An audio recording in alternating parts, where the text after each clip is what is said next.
Kalau preparatnya sama, kalau alat buktinya sama, kemudian hanya menggunakan perubahan metode atau apa, nggak mungkin itu akan berubah, apalagi menjadi membalik dari 11.000 triliun persen palsu ke 11.000 triliun asli. Itu kan. Dan kemarin tanpa saya ungkapkan nggak ya, off the record, pertemuan saya dengan Pak Jokowi, saya keluarkan aja ya Pak Jokowi ya. Pak Jokowi pun masih memberikan pintu terbuka untuk kalian. Dan statement itu bukanlah jawaban atas pertanyaan saya, tetapi statement tanpa pertanyaan, statement terbuka untuk kalian. Bukan karena saya tanya, Pak, apakah terbuka untuk orang lain? Enggak, saya enggak tanyakan itu, dan saya enggak berani karena saya enggak punya hak.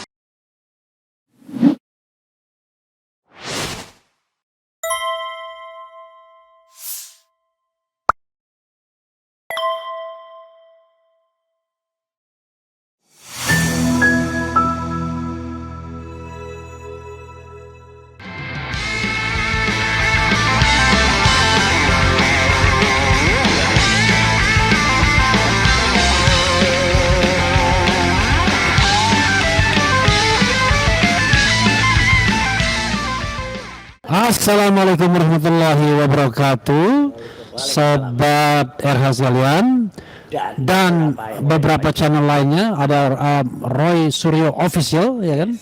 Bukan berarti tidak ada yang unofficial. Ada juga Langkah Update, ada Sentana dan lain sebagainya. Ya, banyak nih. Jadi kita baru saja dari Rakyat Bersuara, seperti biasanya berhadapan dengan kelompok sana, ya. Termul plus tadi. Jadi sekarang kita ya menjelang Lebaran ini kita ingin berefleksi terhadap kasus yang sudah hampir ulang tahun, ya, karena kalau hitungannya tanggal 30 April, Oh iya, bentar lagi. itu sebentar lagi ulang tahun. Sebulan lagi lebih. Tapi kalau hitungannya sejak Rismond membuat pernyataan Maret, Wah, udah ya, lewat. 14 Maret udah lewat. Ya udah lewat, ya. Nah, Atau sejak TPUA membuat pengaduan, itu lewat lagi Desember. Lewat lagi, itu Desember, 9 Oke. Desember membuat Ya, apapun Dimas, itu, gitu kan. kita tentu ingin mendiskusikan atau berefleksi saja, ya, Ya. terhadap fenomena yang baru terakhir ini. Ya. Tetapi kita tidak boleh lolos soal bicara tentang ijazah Jokowinya juga. Nah, kita ngomong Rismond itu dalam kerangka ngomong mengenai bagaimana the invisible hand itu bisa mempengaruhi orang. Betul. Itu yang dikatakan tadi, karena kita sendiri rasanya nggak percaya Rismond berubah begitu saja tanpa adanya ruang dan waktu yang menekan dia, gitu ya. Nah, ini bersama saya ada Pak Ugro Seno, ya. Malam Pak Ugro, ya. Malam menjelang pagi. Ada juga Mas Roy Suryo, ya. Malam Ada juga pagi. Michael Sinaga, ya, biasanya yang kadang-kadang dekat-dekat mengintil-ngintil gitu, tapi mengintil kok gede orangnya, kan. Iya. Kemudian ada juga Pak Beni. Beni Parapat, Ya. ya kan. Pokoknya sempat tidak sempat, yang penting Beni Parapat. Ya, gitu, ya kan. Malam ini. Iya, main cepat tepat, ya kan. Di terantau Prapat, sempat tidak sempat, yang penting Beni Parapat. Ya, 4 kali 4 16. Ya. Sempat tidak sempat, Beni Parapat Saya ingin dibalas. memulai dari yang senior kita, ya. Ya, monggo Pak. Apa yang bisa Pak Ugro observasi dari fenomena Rismond dan fenomena ijazah asli palsu ini secara keseluruhan? Silakan Pak Ugro. Iya, jadi Pak Rismond mengajukan restoratif justice. Menurut pengamatan saya selama ini bergabung sama Pak Rismond, ya. Terakhir saya diminta untuk mensosialisasikan buku Gibran Endgame, kemudian difoto bersama, ya. Berarti ada sesuatu yang mempengaruhi Pak Rismond ini. Itu tanggal berapa, Pak? Bapak foto dengan Waktu ketemu di daerah Kuningan masalahnya. Oh, okay. Ada itu. Iya, iya. Ya, jadi saya lupa tanggalnya. Nah, di situ saya melihat bahwa Pak Rismond juga pernah bercerita bahwa keluarganya juga dapat tekanan. Oh. Ya, waktu ketemu itu. Nah, jadi beliau akan pulang kampung dulu melihat keluarganya nanti. Nah, kemudian tiba-tiba sekarang mengajukan RJ. Nah, RJ ini bagi saya, tadi saya katakan sesuai dengan hukum acara pidana yang baru di Indonesia, di mana RJ ini bisa diajukan secara resmi oleh terlapor, ya kan? Tapi karena pasalnya pasal 310 dan 311 plus Undang-Undang ITE tadi, ya, jadi terlapornya kan 8. Jadi walaupun satu yang mengajukan RJ, berarti itu sudah mengatasnamakan 8. Nah, setelah diajukan kepada penyidik, penyidik kemudian menanggapi surat tersebut dengan memanggil pihak pelapor dan terlapor. Dalam waktu 7 hari dibuat kesepakatan dengan berbagai ketentuan, ya, misalnya ada kerugian ya ganti kerugian, ya. Tapi kalau hanya permintaan maaf. Jadi RJ ini karena barang baru sesuai dengan hukum acara pidana sangat sulit untuk dilaksanakan dengan kata-kata cukup minta maaf kemudian langsung SP3, ya. Jadi 7 hari tadi sudah dipenuhi. Kalau terjadi kesepakatan, kemudian hari ke-8 dilakukan dengan pencabutan laporan atau pengaduan. Nah, setelah diadakan pencabutan, hari ke-9 langsung diterbitkan SP3. Nah, SP3 dalam tempo maksimal 3 hari, berarti tanggal 10, 11 atau 12 hari ke-12 itu harus segera diberitahukan kepada jaksa penuntut umum dan pengadilan. Berarti itu sudah selesai, perkara tidak maju karena sudah ada pencabutan laporan. Jadi bukan pemulihan keadaan satu persatu dimaafkan kemudian yang lain tidak, itu tidak bisa. Ya.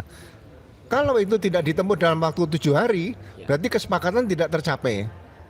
Nah, kalau kesepakatan tidak tercapai, berarti penyidik membuat berita acara tentang peristiwa waktu membuat kesepakatan, kemudian identitas para pelapor terlapor yang melakukan kesepakatan, kemudian dibuatkan berita acara tadi pembatalan kesepakatan atau pembatalan RJ.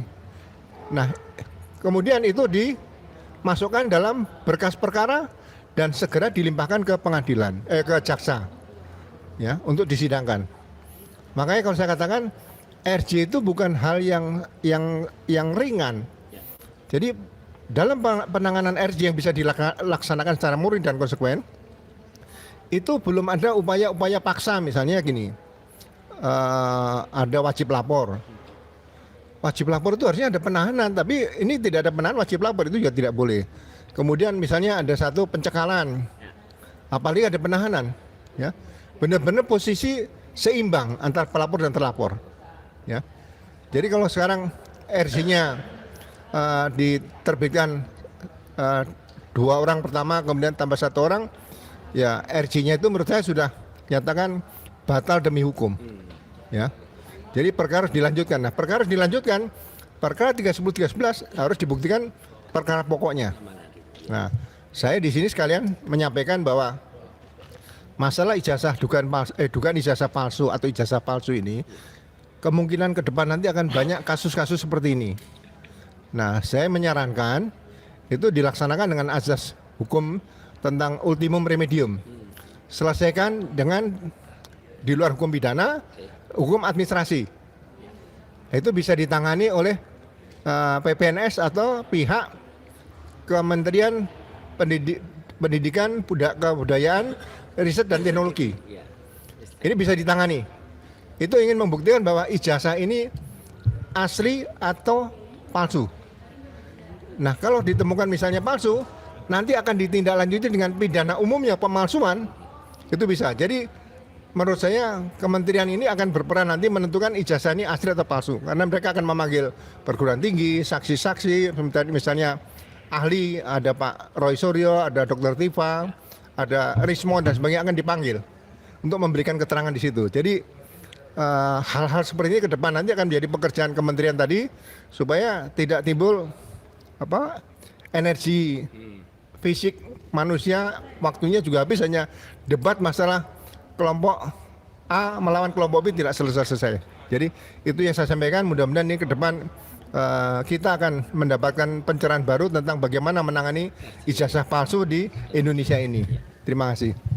Ya, tapi Pak Ugro kan tentu tidak sesederhana itu ya kalau seandainya yang terlibat adalah seorang mantan presiden. Mungkin kalau itu terkait dengan ijazah palsunya Rismon, dugaannya bisa diselesaikan melalui katakanlah tadi penyidik pegawai negeri sipil ya, PPNS di Kemendikbud gitu. Tapi kalau misalnya kaitannya dengan mantan presiden seperti ini, apakah kita tidak membuat alternatif lain yang sebenarnya bukan langkah hukum akhirnya, tapi langkah yang semi politik, yaitu misalnya membentuk katakanlah fact finding, yang membentuk bisa DPR, bisa presiden, agar masyarakat terhindar dari debat berkepanjangan dan polarisasi yang gak karu-karuan seperti ini. Karena kalau diserahkan kepada sekadar PPNS, mereka kan juga orang yang takut juga, jangan-jangan. Silakan Mas. Pak Ugro. Jadi yang kita buktikan nanti adalah dugaan ijazah palsu tadi benar-benar palsu atau asli. Kalau terbukti itu palsu, maka memasuki, karena mantan pejabat negara, langsung memasuki proses politik. Ya kan? Contohnya begini, misalnya mantan presiden ternyata terbukti ijazahnya palsu. Ya. Kan tidak bisa dihapuskan dia dari jabatan presiden yang pernah diemban selama 1 periode atau 2 periode. Nah, mungkin hak-hak beliau sebagai mantan presiden akan dicabut oleh negara berdasarkan putusan DPR dan MPR. Itu yang harusnya bisa ditempuh dalam rangka memberikan efek jerak ke depan bahwa jangan main-main dengan ijazah seperti itu. Ya, tapi sekali lagi ya, meyakini bahwa ada independensi. Kalau saya misalnya bisa dilakukan oleh PPNS secara profesional, tapi tentu asal ada penguatan dari DPR, ada penguatan dari istana. Kalau tidak ya gone with the wind, seperti halnya penyidik saja, kelihatan betul dikendalikan oleh kekuasaan yang masih kuat, invisible hand itu. Silakan. Ya, jadi memang dari awal kalau kita paksakan masuk ranah pidana penanganan oleh penyidik, kemudian penuntut umum sampai pengadilan, ini kita akan melihat bagaimana proses selama ini kita tempuh. Ini tidak akan pernah maju-maju.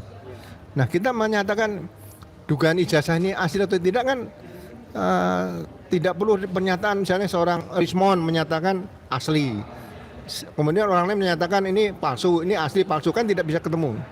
Nah, justru di sini kementerian tadi untuk bisa membuktikan ijazah ini asli atau palsu. Nah, setelah ditemukan palsu, bisa masuk ke ranah pidana, bisa. Tapi bisa juga masuk ranah politik. Tergantung kita maunya kemana seperti itu. Ya kan?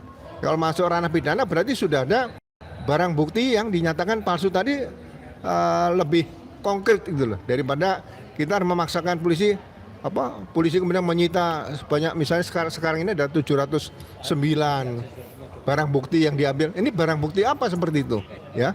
Itu yang membuat kita bingung, dan saya membuat analisa seperti ini. Ingin memotong jalur, kalau pidana berlarut-larut mungkin kurang lebih 1 tahun ya.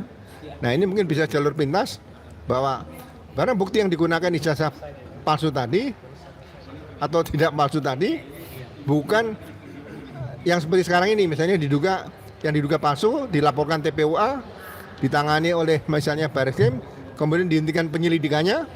Nah, ini digantung, tapi dimanfaatkan untuk membuat laporan di Polda Metro. Ini kan nggak fair seperti itu, ya kan? Makanya menggunakan kementerian lain tadi untuk bisa membuktikan ijazah tadi asli atau palsu. Intinya breakthrough ya, tapi sekali lagi ya tetap memang harus ada keberanian independensi tadi ya Pak Ugro ya. Mas Roy ya, hari ini saya agak shock ya mendengar video dari Rismon, dan video itu beredar kemana-mana. Sepertinya dari Baliga Academy, dan kemudian dipotong di mana-mana atau diedarkan secara independen kemana-mana, bahkan di grup-grup WA, bukan lagi video di YouTube-nya, tetapi video yang sudah dipotong seperti itu. Dan luar biasa ya, Rismon menantang Mas Roy dan menjelek-jelekan soal Jokowi's White Paper dan lain sebagainya, yang dia bicara tentang kontribusi 480 halaman, 50 halaman, itu pun masih pakai WA dan lain sebagainya. Dan dia tidak menyinggung Dokter Tifa ya, karena itu saya tidak tanya soal Dokter Tifa, tapi Mas Roy, karena ini penting karena Ya. ini sudah ke publik soalnya. Ya. Silakan Mas. Ya, sebenarnya ada dua yang perlu saya tanggapi dan itu memang sengaja saya tidak balas itu karena terlalu kecil ya, terlalu sederhana itu kalau di rakyat bersuara. Tapi ini saya sampaikan karena sedikit bisa lebih detail. Yang pertama tentang analisis. Kalau analisis tadi sudah saya jawab di rakyat bersuara. Jadi 3 analisis yang dia sampaikan soal translasi, rotasi dan lain sebagainya itu hanya merupakan bagian yang sangat kecil dari analisis yang mengatakan kalau ijazah itu tadinya memang 99,9% palsu sama dia mau diubah menjadi seolah-olah asli. Dan jelas tadi saya sampaikan ya kalau preparatnya sama, kalau alat buktinya sama, kemudian hanya menggunakan perubahan metode atau apa, nggak mungkin itu akan berubah apalagi menjadi membalik dari 11.000 triliun persen palsu Ke 11.000 menjadi triliun asli. Itu kan nggak mungkin. Berarti 22 triliun rentangnya. Makanya barangnya sama kemudian dibalik ya. Itu jelas nggak mungkin. Kecuali, nah ini tadi yang saya bilang ya, kecuali dia dalam sebuah situasi khusus sebelum tanggal 11 Maret tiba-tiba diundang oleh Polda Metro dan Polda Metro mengaku iya kami undang Rismon untuk memeriksa. Lah itu berarti kan ada perlakuan sangat istimewa VVIP ya terhadap yang awalnya statusnya tersangka kemudian diperbolehkan meriksa kemudian diperbolehkan menganalisis. Lah itu harusnya kami protes keras karena harusnya semuanya juga dapat kesempatan yang sama bahkan mengundang para ahli yang lain. Jadi itu jelas ya. Jadi itu hal yang tidak mungkin untuk mengubah analisis apalagi dia pakai analisis vokal dan lain sebagainya. Udahlah nggak usah sok ngomong fotografi ya gitu, itu nggak ada hubungannya sama sekali. Dian Sandi itu motornya pakai kamera handphone yang nggak ada vokal lag-nya ya. Nah tapi yang penting adalah yang kedua, dia menyebut soal kontribusi 50 halaman di buku Jokowi White Paper. Teman-teman coba deh baca buku Jokowi White Paper atau lihat aja. Meskipun itu hanya paling singkat, betul memang paling singkat saya kontribusinya. Tapi itu adalah summary atau merupakan rangkuman dari semua keseluruhan yang awalnya kami tulis menjadi dalam buku Jokowi White Paper. Coba sekarang urutan bukunya dibalik. Ya. 400 halaman respon dulu di depan. Boncos nggak orang baca. Ya, kemudian baru di belakang. Pasti nanti yang kebaca malah belakangnya doang. Ya gitu, nggak akan ada yang baca depannya. Nah, jadi sebenarnya itulah pentingnya bagaimana mengantarkan orang supaya tertarik baca itu, baru kemudian detailnya di mana detailnya ada di halaman respon. Terus kalau dia mengatakan saya mengirimkan pakai WA, iya awalnya memang begitu. Awalnya itu saya kirim pakai WA. Karena apa? Karena awalnya memang gampang, saya biasanya menuliskannya memang di handphone. Saya nulis artikelnya itu semuanya di handphone supaya bisa dijalan-jalan di mana. Nah yang kedua adalah coba kalau bisakah bayangan kita seorang merangkum, katanya dia yang jadi, maaf nih bahasanya saya hanya ulangi dia menjadi babu. Ya babu dari saya dan Dokter Tifa, dia yang kemudian merangkai semuanya. Gambar-gambar itu asalnya dari mana? Ya, sebagai ilustrasi buku itu, misalnya gambar film Cintaku di Kampus Biru, buku tentang gambar di buku itu tentang proses sidangnya Gus Dur, terus proses ketika saya lakukan analisis, semua dari saya. Dan kalau kemudian itu dimasukkan dalam BA kan yang memang nggak bisa. Jadi berikutnya memang saya layout dengan Word. Dan itu ada semuanya. Jadi kalau itu misalnya dia menampilkan dia mencari, ya kan nggak mungkin riset saya kok kemudian. Tapi sudahlah mohon, nggak usah kemudian membuat sesuatu yang membalik-balik dan menurut saya memelas dan melata kayak gitu ya. Gitu. Saya meskipun dulu juga atau kita dulu masih bersama-sama menyayangkan Egy Sujana dan Damai Lubis, tapi mereka masih punya martabat, mereka masih punya sedikit kehormatan, ya sudah sampai ke Jokowi dan dapat restoratif justice, ya, tapi tetap menyatakan kalau tidak minta maaf, tetap tidak mengakui ijazah, itu bagus itu. Ya itu yang diambil. Lah sekarang mohon maaf, sampai dengan malam ini kita ngobrol pas karya bersuara, Respon sudah minta maaf sampai semaaf-maafnya, sampai sehina-hinanya kayak gitu ya. Kemudian sampai membalik, sampai rela menyerang kami semua. RJ-nya belum juga SP3-nya belum keluar ya malam hari ini. Aduh saya kasihan loh terus terang ya pada Anda. Makanya saya tetap deh mohon Anda saya doakan semoga cepat dapat hidayah ya gitu. Silakan dapat RJ, dapat juga SP3 tapi nggak perlu harus kemudian dan kemudian malah membalik. Kalau Anda bilang rotasi ya terrotasikan pikiran gitu lah. Itu benar-benar namanya Anda digunakan oleh pihak-pihak dan kemudian Anda mengatakan Anda Pak politik ya. Sejak awal kan kita tahu Respon sendiri yang mengatakan kalau kita tidak mungkin membiarkan surat keterangannya Gibran itu sah gitu. Itu palsu karena jangan sampai 2009. Itu apa namanya kalau bukan politik gitu loh. Jadi sudahlah, nggak usah terlalu kita semua senyum dan tertawa. Tapi saya tidak mau menambahkan penderitaanmu, Mon. Jadi saya maafkan apa yang kamu katakan semuanya itu. Nggak perlu saya ya. Kalau kemudian bahkan sampai saya dengar Respon itu ada target juga, salah satunya melaporkan saya ya.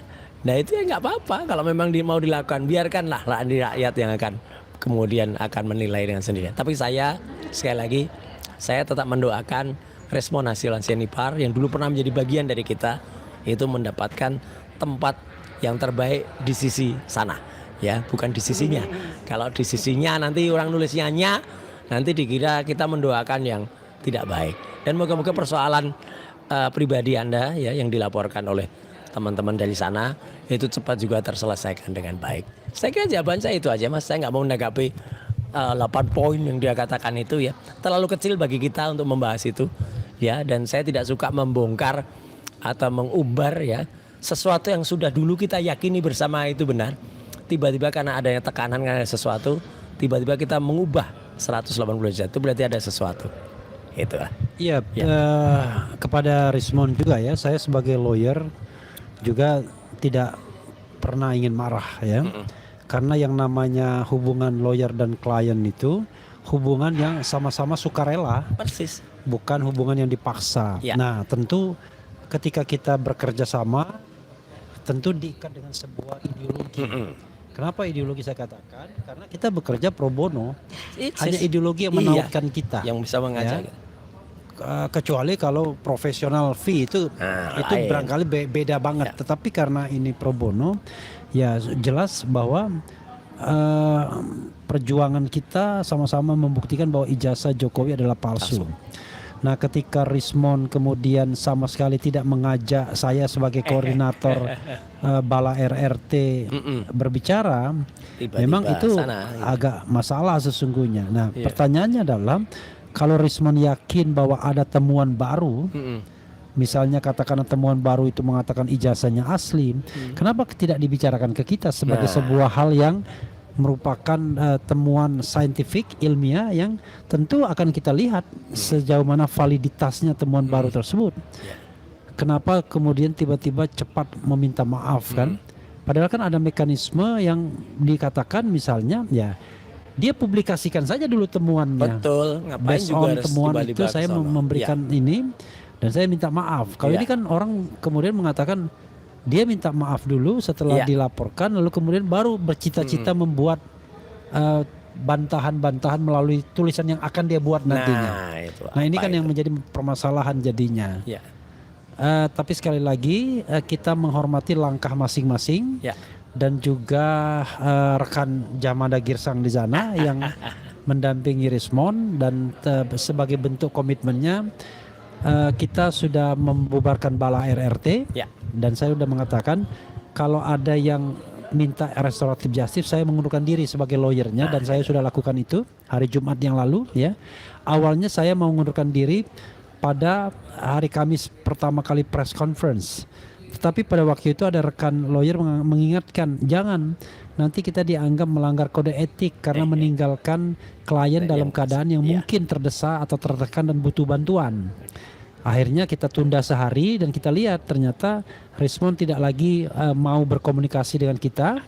Sudah centang 1 ditelepon pun dari sejak awal tidak nyaut. Itu yang lucu. Centang 2 juga ketika awal itu juga tidak nyaut. Nah maka kemudian orang bertanya kalau memang yang disampaikan itu hal yang benar, yang dilakukan hal yang benar, kenapa harus diam-diam? Tidak melibatkan itu. Apalagi ada fenomena bahwa Resmond pernah menyuruh Michael untuk membuat Surat surat, itu ya. terkait dengan Endgame, Ya. tetapi ini penting juga. Iya. Dan Iya. itu surat tertanggal Ya, 14 sebelum ke Iya. Michael sebentar, saya ada ingat. Ya, nanti habis ini biar Michael yang ngomong. Ya, jadi sebenarnya kita sudahlah, nggak usah saring Resmond tuh nggak usah kemudian malah sekarang menjadi sesuatu yang benar-benar kelihatan dipakai oleh tangan-tangan itu ya. Dan harus diingat ya, kalau memang nantang-nantang boleh-boleh aja, tapi ya ngapain nantang tapi sekaligus memblokir WA. Ya kan nggak lucu lagi gitu loh nantang. Dan ketahuilah ya, yang menjadi atau bukan yang menjadi, yang menertawakan itu banyak banget. Nih, saya tuh buka aja sekarang. Ini ada dari orang namanya Pitra Romadoni. Tahu kan Pitra Romadoni? Barusan kirim WA ke saya. Nih, ini videomu Mas Resmond, dan kemudian disitu ditulis cair.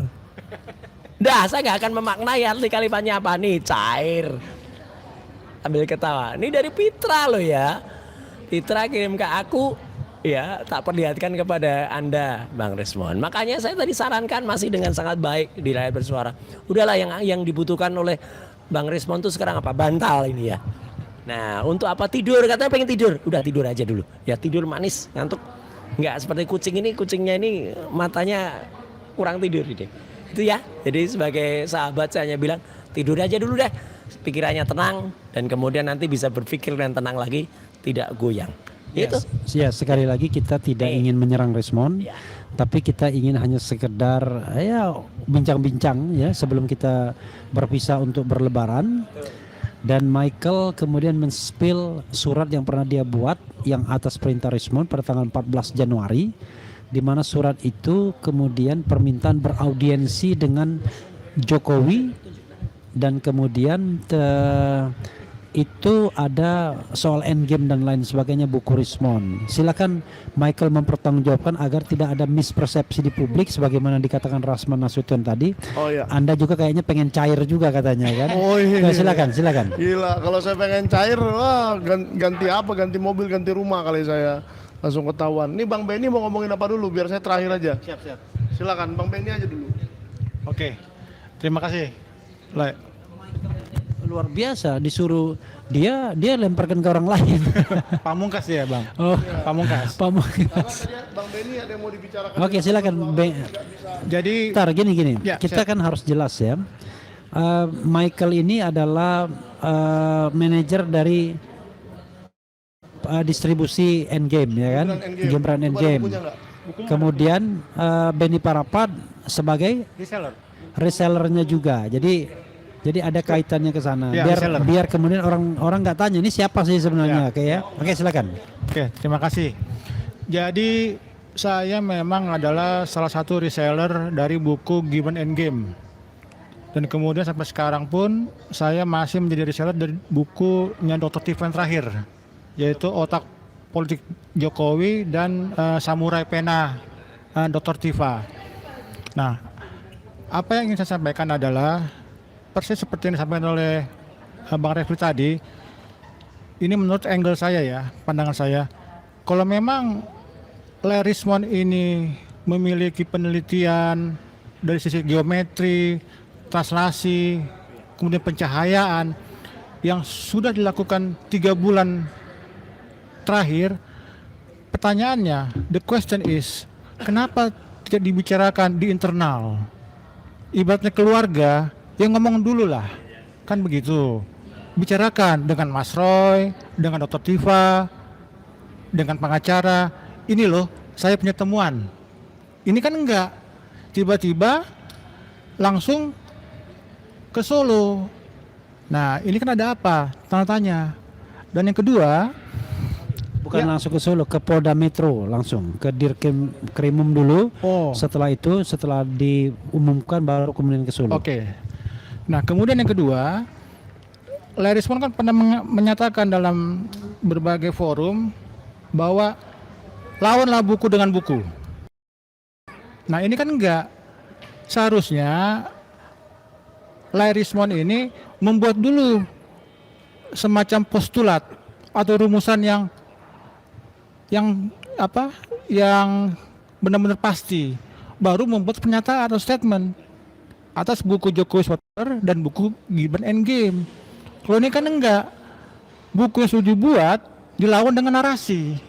Jadi lompatannya itu terlalu jauh. Nah, jadi saya sayangkan. Dan kemudian yang ketiga adalah, ini sebagai informasi saja, bahwa di medsos semua netizen sudah menganggap Anda itu pengkhianat, ya, pengkhianat. Anda boleh minta maaf, silakan, itu hak Anda. Tetapi lari dari keluarga, kemudian berbalik ke arah dan menjelek-jelekan, itu disebut pengkhianat. Tidak pantas sebagai, mohon maaf, saya bawa suku ya, orang Batak itu punya sifat yang keras, tegas, komit. Tapi Anda, omongan Anda yang kemarin bilang itu di sebuah podcast Madilog, ya, saya siap mati bila saya minta maaf kepada Jokowi. Itu bagaimana pertanggungjawaban Anda, Larismon? Coba Anda jawab, ya. Saya akan hina sehina-hinanya Rizwan Hasilon Syaripar kalau saya minta maaf. Hati-hati, ucapan Anda itu adalah doa. Ya, saya orang Batak, Anda orang Batak. Kita punya komitmen. Jangan sembarangan bicara. Gitu loh. Nah, yang terakhir saya ingin sampaikan agar ditonton oleh semua pemirsa RH Channel dan semua YouTuber. Kedatangan Rizwan Syaripar didampingi oleh Jamada Girsang itu mau saya lihat dari angle yang berbeda. Wawancara setelah keluar dari rumah Pak Jokowi mengatakan bahwa Anda berdua melakukan permohonan maaf dengan membawa ulos dan arsik. Ya. Nah, ini kalau dari perspektif budaya Batak itu sudah menyalahi. Ulos itu bukan untuk minta maaf. Bukan. Ya. Ulos itu adalah ucapan harapan dan doa agar diberikan keberkahan, diberikan hidup yang panjang, panjang umur, rezeki. Bukan untuk minta maaf. Begitupun dengan arsik. Apa itu arsik? Itu makanan khas dari Batak, ikan mas. Agar orang yang diberikan arsik itu secara raga dia sehat sesuai dengan ucapan-ucapan yang diucapkan oleh orang yang memberi ulos. Nah, jadi secara filosofis ulos itu adalah memberikan gambaran untuk doa kepada Tuhan yang Maha Kuasa dari jiwanya. Dan arsik sebagai ikan mas itu untuk menyehatkan raganya. Nah, Anda berdua, ya, saya katakan di sini, Anda melakukan legitimasi terhadap budaya Batak untuk kepentingan pribadi Anda, untuk kepentingan pragmatis Anda. Salah, tidak bisa. Di luar sana sudah banyak orang-orang Batak yang keberatan dengan perbuatan Anda berdua. Jadi tolong itu diklarifikasi dan konfirmasi. Apa tujuan Anda memberikan ulos dan arsik kepada Jokowi? Konteksnya sudah salah kaprah. Nah, jadi salah kaprah. Jadi melalui forum ini, melalui podcast ini, pemirsa semua, yakinilah, silakan Anda minta maaf, nggak masalah. Tapi perjuangan kami akan berjalan terus, tidak masalah. Dan toh itu tidak membuktikan apa-apa. Ijazah Jokowi, pendidikan Gibran itu tidak terbukti apa-apa. Nggak ada, nothing. What you do is nothing. Rizwan Syaripar. Ya? Thank you. Oke. Itu sekali lagi ya buat Rizwan, kita tidak marah-marah ya. Kalau ada yang keras sedikit itu gayanya aja. Yang kita ingin katakan adalah kita yang mencari kebenaran, bukan pembenaran. Dan kebenaran itu mesti diucapkan. Karena kalau kebenaran itu disimpan, maka masyarakat nanti tidak tahu yang sesungguhnya terjadi. Karena saya pun mendapatkan fitnah juga, ada yang bilang, wah RH mastermind-nya. Tidak mungkin kalau RH tidak tahu. Kan orang kan berimajinasi, masa koordinator tidak tahu. Emang Mastermind-nya itu inisialnya bukan R, tapi P. oh. Jadi P. Pak Jadi Kalau dibilang mastermind ya saya mengatakan saya tidak tahu apa-apa ya, dan kemudian saya pun sudah lepaskan Rismond sebagai lawyer saya, dan kemudian kita bentuk yang baru namanya Troya, Tifa Roy's Advocate, ya kan? Bukan mutual tapi mutual. Silakan Michael Sinaga ya. Oke.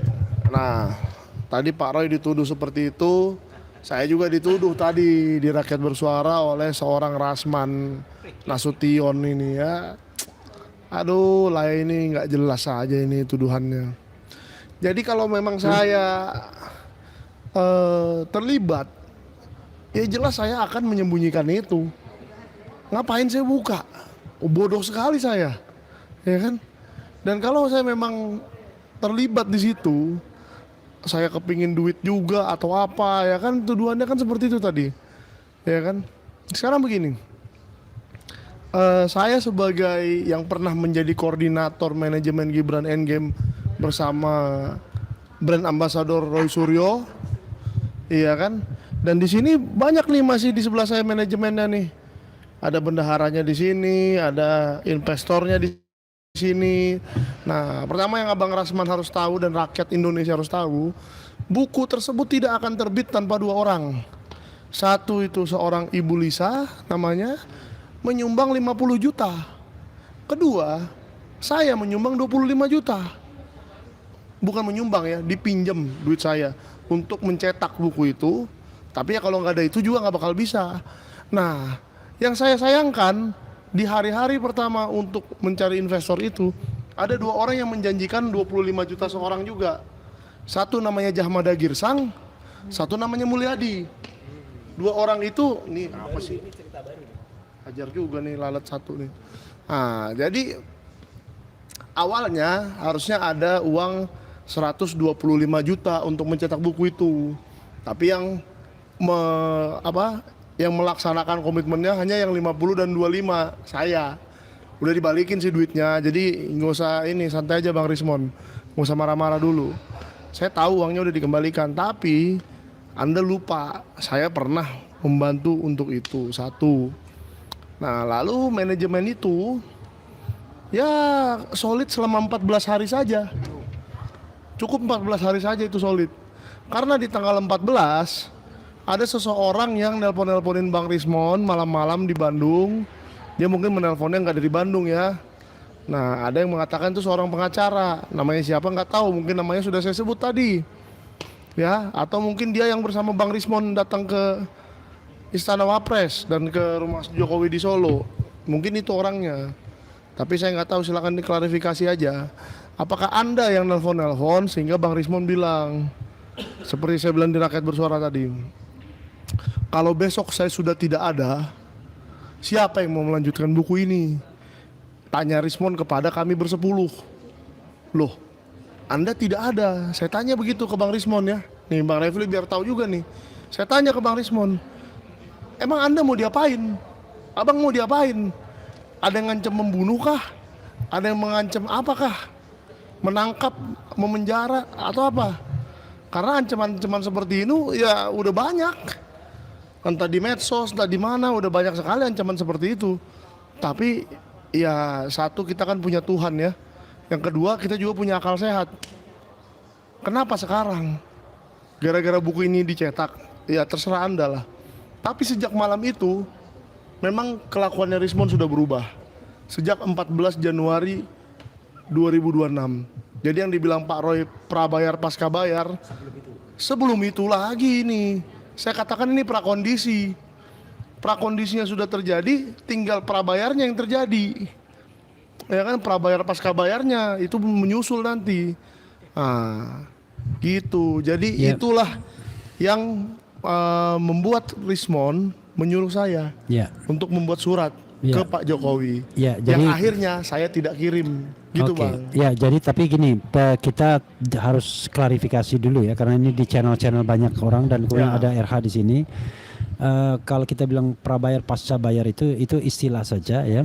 Oh ya, itu istilah aja. Bukan kita bicara tentang cair-cair tadi, bayar-bayar tadi, karena itu kan sebagai orang hukum kita perlu harus membuktikan ya, tetapi betul. itu cuma istilah saja. Nah, pertanyaan kita adalah setelah nanti ini bagian terakhir ya, mungkin dua untuk Pak Ugro sama Mas Roy ya. Dengan adanya Rismon membelot ini dan tanda kutip ya, membelot pun saya pakai tanda kutip. Itu kira-kira bagaimana nasib kasus ini secara umum, dan kemudian juga nasib tentu Troy, Tifa sama Roy. Saya nggak mau bilang roti. Makanya Troy, Tifa dan Roy, karena sebenarnya kan 3 orang inilah yang melakukan penelitian dan membuat buku. Kalau klaster 1 karena mereka membuat statement, tapi tidak melakukan penelitian. Nah, tapi klaster 2 mereka membuat penelitian dan membuat statement juga. Silakan Pak Ugro mungkin. Iya, dalam suatu proses peradilan itu atau biasa dikenal dengan criminal justice system, kan ada proses mulai dari penyidikan, kemudian penuntutan dan pengadilan. Dan saya yakin penyidik, kemudian penuntut umum atau jaksa atau hakim di pengadilan juga membaca hukum acara pidana yang baru. Ya. Berkaitan dengan restoratif justice ya, saya yakin bahwa jaksa pasti akan menanyakan, ini perkara pertama yang dikirim itu pasti tersangkanya 8, kemudian merubah menjadi kemarin tinggal 6, kemudian tinggal 5, ini bagaimana caranya? Saya tidak pernah menemukan seperti ini. Kalau RJ-nya diterima ya, ini kan belum sampai kita sekarang ini belum ada pemberitaan bahwa RJ-nya diterima.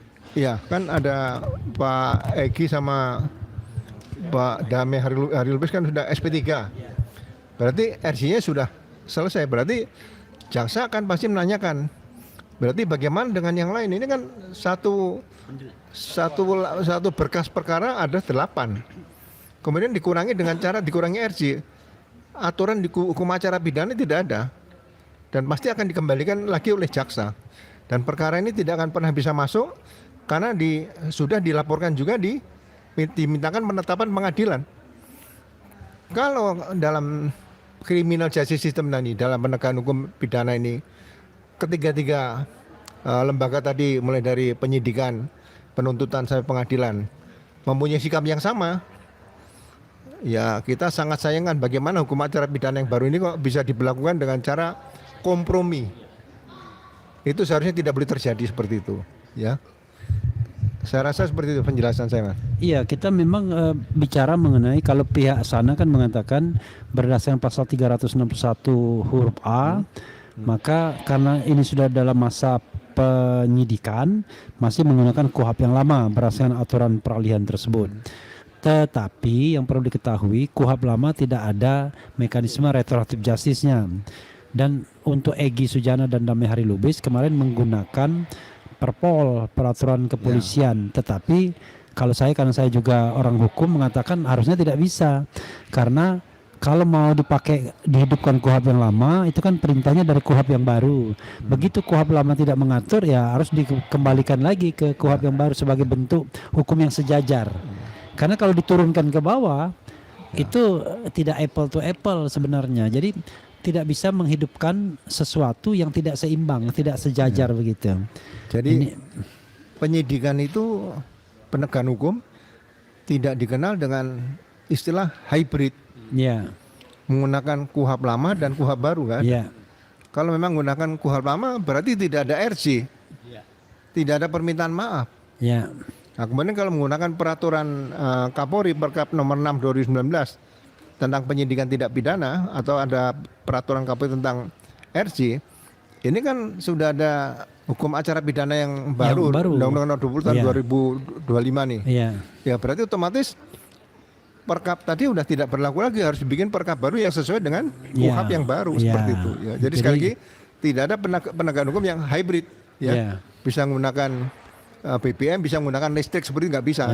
Penegakan hukum tetap harus satu. Kalau BBM ya BBM, kalau menggunakan listrik ya listrik seperti itu. Ini ibarat kendaraan loh ya. Mas Roy ya, kelihatannya orang mengkhawatirkan bahwa Rismon akan menjadi ahli mahkota dan tanda kutip akan membantah apa yang Mas Roy katakan 99,9% palsu. Apa yang Dr. Tifa katakan menurut matematika Bayesian bahwa 92,37% tidak sama antara foto di ijazah dan foto Jokowi sebagai presiden. Dan itu kemudian dibantah dengan seorang Rismon yang barangkali bagi Jokowi lebih valuable ketimbang Egy Sujana dan Damai Hari Lubis yang tentu tidak bisa memberikan Melawan ini. tandingan apa-apa dari pernyataan Mas Roy. Silakan Mas. Sekali lagi saya senyum saja. Semoga harapan dari masyarakat dan doa dari kita bersama itu bisa kemudian menuntaskan. Kenapa? Ya, tidak semudah itu. Ya, Rismon nanti bisa diangkat menjadi saksi mahkota itu kalau dia statusnya masih tersangka, atau menjadi ahli kalau dia sudah dibebas sama sekali. Ya, kan sudah di sana kan sudah ada ahli-ahlinya. Dan saya dengar tadi statement dari beberapa orang-orang yang sekarang lagi berada di Yamaguchi yang akan mengatakan mereka menolak keras itu kalau Rismon akan dijadikan ahli. Ya, di samping itu tolakan keras juga pasti akan terjadi di kita, orang yang sudah tidak berintegritas ya. Kemudian ya saya sih terus terang masih berpraduga baik, moga-moga gelarmu itu asli ya, Mon. Tapi kalau itu memang ternyata nanti di selidik panjang perkara itu bisa disidik atau tidak di Indonesia ya, karena kan sebenarnya ada peluang untuk itu tidak diproses. Ya tetap masyarakat akan melihat bahwa hal yang sangat-sangat tidak pas lah kalau itu bersaksi. Tapi nggak apa-apa lah, saya tunggu saja ya, gitu. Silahkan kalau mau mendebat, silahkan kalau mereka atau juga yang mau didebatkan ilmunya juga beda, ya gitu. Digital forensik itu hanya merupakan bagian kecil dari ilmu telematika, telekomunikasi, media dan informatika. Mau coba-coba bicara soal fotografi saja, bicara soal vokal saja udah salah besar. Ya, diketawain nanti ya gitu. Forensik aja, dan forensik itu hanya menjadi bagian sangat kecil. Sekali lagi saya senang menggunakan kalimatnya Bung Karno. Bagian yang sangat kecil kayak sebutir jirah yang ada dalam revolusi. Jadi nggak apa-apa, kita tunggu aja. Gitu. Oh iya, tambahin. Jadi begini, berkas perkara itu kan sudah pernah dikirim dari penyidik ke kejaksaan. Iya. Kemudian kalau ada isu yang disampaikan oleh beberapa kawan-kawan yang baru dari Pak Rismon tadi, apakah mungkin berita acara Pak Rismon yang kemarin tersangka dicabut, dirobek, diganti, manipulasi berkas perkara, kena masalah baru lagi. Ini hal yang sangat sulit ini. Jadi jangan main-main. Apakah mau diterbitkan SPDP baru? Apa sih SPDP? SPDP, surat perintah dimulai penyidikan, itu adalah langkah awal dari adanya laporan polisi. Nah kalau ada SPDP baru, laporan polisi yang baru mana? Kan nggak ada. Ya. Jadi sekali lagi, jangan sampai ini ada manipulasi karena sudah RJ dirubah, berita acara pemeriksaan tersangka dirubah menjadi ahli atau saksi ahli seperti itu. Ya. Menarik begini, tambahan buat Pak ini dulu, Pak Ugro dulu sebentar, itu menarik ya. Pak Ugro, kan tadi kan sudah disampaikan perkaranya sudah dilimpahkan, tapi dianggap tidak lengkap, lalu dikembalikan P19. Nah, sekarang untuk menuju P21, tiba-tiba tidak ada lagi Rismon di situ sebagai tersangka atau mungkin hilang. Kemudian ya pokoknya yang dikembalikan itu berbeda dengan yang pertama yang diteliti. Itu gimana konsekuensinya? Ya seharusnya rekan-rekan penasihat hukum dari Pak Roy Suryo, Dr. Tifa dan 3 yang lain ya, itu segera membuat surat ke Jaksa Agung Muda bidang pengawasan. Perlu dieksaminasi, perlu diawasi tentang berkas perkara yang menyangkut 310-311 laporan Pak Jokowi.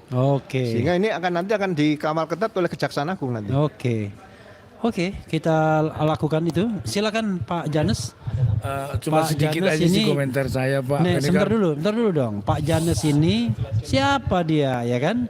Pak Janus ini rupanya manajemen Gibran Endgame juga atau gimana? Yang paling banyak menjual bukunya. Oke, silakan. Manajemen Gibran Endgame juga. Silakan Pak Janus. Saya hampir 4.000 buku yang saya jual sendiri. Tapi sampai sekarang itu pun udah jasa saya untuk menjual itu tidak dibayar sama si Rismon, itu dibawa kabur duitnya. Asli itu. Jadi saya juga pengen mengomentari sedikit yang masalah akan Saya harus klarifikasi. Pernyataan Anda itu benar ya? benar bahwa Pak, benar. 4.000 jual buku dan kemudian uangnya komisi Anda tidak dibayarkan ya? Belum Oke, dibayar. belum dibayarkan ya? Belum dibayarkan. Belum Oke. dibayarkan. Nah, jadi tadi masalah Pak Rismon Pak apa yang tadi di tayangan tadi di TV tadi yang mengatakan termuli itu Rismon akan menjadi saksi ahli dari kami. Ahli apa?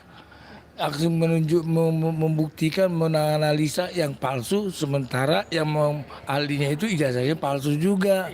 Jadi palsu menganalisa yang palsu. Itulah termul yang mau dibuat itu. Sementara ini nggak bakal naik ke sidang, ini nggak bakal ke pengadilan. Udah P19, udah jatuh tempo, udah nggak ada lagi, udah ada luarsa itu. Sebetulnya dipaksakan ini. Pak Jokowi ini semacam kayak mana? Sampai ada beredar bahwa Dr. Tifa katanya udah RJ, banyak yang menyebarkan hoax-hoax itu. Tadi Dr. Tifa udah, terima kasih Bu Dr. Tifa sudah membuat statement yang seperti itu. Kita tetap berlabuh, berkapal, kita tetap berjalan sampai ke pelabuhan yang kita tuju. Walaupun si Rismon di tengah laut nyebur ke laut, tidak, nggak apa-apa itu, siap. Itu aja. Tifa jelas mengatakan bahwa kalau masih ada orang yang standing untuk kebenaran maka masih ada harapan dan dia mau standing untuk itu. Jadi dan Mas Roy juga serta kita semua mau standing untuk kebenaran semua. Yang walaupun dalam perspektif sana dia Rismon katanya sudah sadar gitu ya. Tapi bagi kita jelas bahwa Rismon harus dibedakan setelah dan sebelum tanggal 11 Maret 2026. Rismon sebelum tanggal 2 Maret 11 Maret adalah Rismon yang kita kenal, yang genuine, yang mengungkapkan bahwa 11.000 triliun ijazahnya palsu, dan itu kita yakini merupakan statement dan hasil penelitian tanpa tekanan. Tapi Rismon setelah tanggal 11 Maret itu adalah Rismon yang berbeda, berbalik arah 180 derajat dan mudah-mudahan bukan Rismon dalam tekanan tapi Rismon dalam kemelut. Nggak tahu juga kita ya. Pokoknya intinya adalah dengan Rismon tidak mengkomunikasikan hal seperti ini berarti kan ada sesuatu yang dia ingin sembunyikan dan ini justru tidak baik dalam hubungan klien lawyer klien, makanya kemudian kita putuskan dan kemudian kita bentuk yang baru Troya.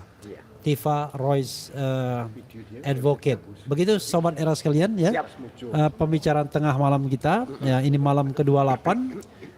Inna anzalnahu fil lailatul qadri wa ma adraka ma lailatul qadar, ya kan? Lailatul, mudah-mudahan kita mendapatkan Lailatul Qadar dan kemudian kita bisa berlebaran di kampung halaman. Saya kira besok atau lusa pada mudik lebaran. Wabillahi taufiq wal hidayah. Wassalamualaikum warahmatullahi wabarakatuh. Keren.